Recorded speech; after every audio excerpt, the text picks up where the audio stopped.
नमस्कार दोस्तों, मेरा नाम राधेश्याम बैरवा है। मैं प्रवक्ता केमिकल राजकीय पॉलिटेक्निक महाविद्यालय कोटा में कार्यरत हूँ।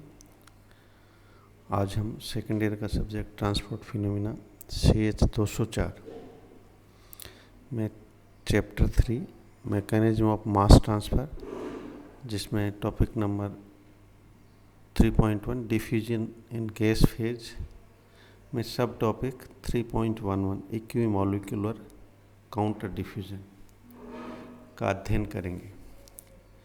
इससे पहले हमने जो है फर्स्ट चैप्टर में ट्रांसपोर्ट फिनोमेना की definition, analogy among heat mass and momentum transfer, viscosity, thermal conductivity की डेफिनेशंस पर विचार किया था। दूसरे चैप्टर में जो है सेल बैलेंसेज का अध्ययन किया, जिसमें मोमेंटम के लिए सेल बैलेंस, हीट ट्रांसफ़र के लिए सेल बैलेंस और मास ट्रांसफ़र के लिए सेल बैलेंस ट्राई किया था, एवं क्रमशः जो है velocity, temperature and concentration profiles के लिए इक्वेशंस निकाली थी, एवं ये टेंडेंसी जानी थी कि जो है वेलोसिटी प्रोफाइल्स यूनिडायमेंशनल फ्लो के लिए किस प्रकार होते हैं। अब हम आज अध्ययन करने जा रहे हैं mechanism of mass transfer, third chapter. तो सबसे पहले हम ये जानें कि मास ट्रांसफ़र क्या होता है। वह क्षेत्र जिसमें जो है ज़्यादा सांद्रता हो से ऐसा क्षेत्र जिसमें कम सांद्रता हो किसी अवयव की तरफ जो है उस अवयव का संचरण ही जो है मास ट्रांसफ़र कहलाता है। जैसे किसी रूम के कॉर्नर में कोई अगरबत्ती लगाते हैं, तो अगरबत्ती के पास वाले क्षेत्र में खुशबू की सांद्रता है वो ज़्यादा रहती, दूसरी जगह शुरुआत में शून्य रहती है। तो धीरे धीरे उधर ज़्यादा सांद्रता की वजह से सभी तरफ जो है फैल जाती है। इसे हम जो है एक ऐसा बॉक्स के उदाहरण से भी कंसिडर कर सकते हैं। ऐसा चित्र में जैसा दिखाया हुआ बॉक्स, एक बॉक्स लिया जिसमें एक साइड में कोई गैस A है, दूसरी साइड में कोई गैस B है, बीच में इम्परमिएबल वाल लगी हुई। अचानक शुरू में जो है एक ही साइड सिर्फ एक ही सांद्रता है, बी की तरफ जो है सिर्फ बी की सांद्रता है। जिस तरफ ए है उधर बी की सांद्रता शून्य है, जिस साइड बी है उधर ए की सांद्रता शून्य है। तो जैसे ही इस इम्परमिएबल वाल को अचानक हटाते हैं तो सांद्रताओं में अंतर के कारण मास ट्रांसफ़र का प्रोसेस शुरू हो जाता है। जिधर सांद्रता कम है उधर जो है मॉलिक्यूलर मोशन से जो है ये अवयव विसरित होते हैं, और ये मास ट्रांसफ़र तब तक चलता है जब तक कि जो है इस बॉक्स में सभी कॉर्नर्स में सभी जगह संगठन एक समान नहीं हो जाए। ये डिफ्यूजन जो है फिक्स के डिफ्यूजन के नियम के अनुसार गवर्न होता है।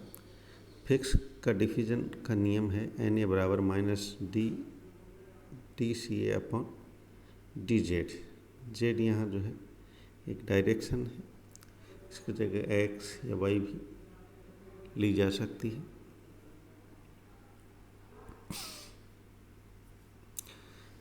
अब आगे हम जो है मेन अपने टॉपिक पर आते हैं 3.11 इक्विमोलिकुलर काउंटर डिफ्यूजन। जब तो घटक हो जिनकी ट्रांसफ़र रेट्स एक दूसरे के विपरीत एवं बराबर हो, तो इस प्रकार के जो है डिफ्यूजन को इक्विमोलिकुलर काउंटर डिफ्यूजन कहते हैं। when the mass transfer rates of two components are equal and opposite, the process is said to be equimolecular counter diffusion.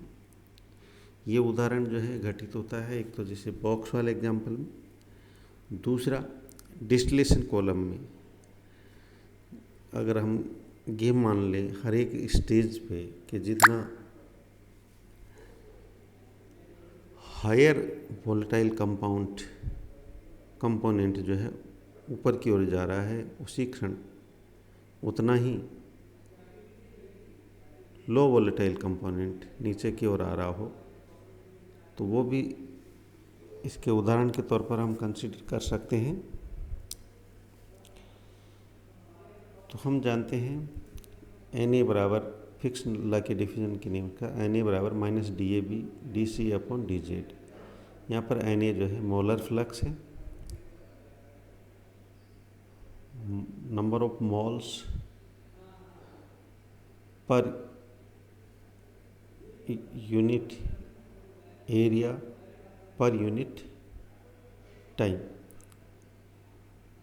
और DAB diffusivity of A in B है, A की B में विसरणता। DCA upon DZ जो है driving force है, ये concentration difference है, concentration potential है। इसी प्रकार जो है NB के लिख सकते हैं, NB बराबर minus DBA DCB upon DZ। सांद्रताओं का योग CT बराबर CA प्लस CB। यहाँ पर CA CB जो है किसी बिंदु पर सांद्रता है A और B की, CT टोटल सांद्रता है। इनका अगर डिफरेंशिएशन करें तो CT का मान क्या है, कांस्टेंट रहता है 0 बराबर DCA plus DCA upon DZ plus DCB upon DZ। तो इससे आता है DCA अपॉन DZ बराबर माइनस DCB अपॉन DZ। अब हम जो है Na बराबर माना जो है A कंपोनेंट्स के लिए करें तो Na बराबर minus DAB DC upon DZ।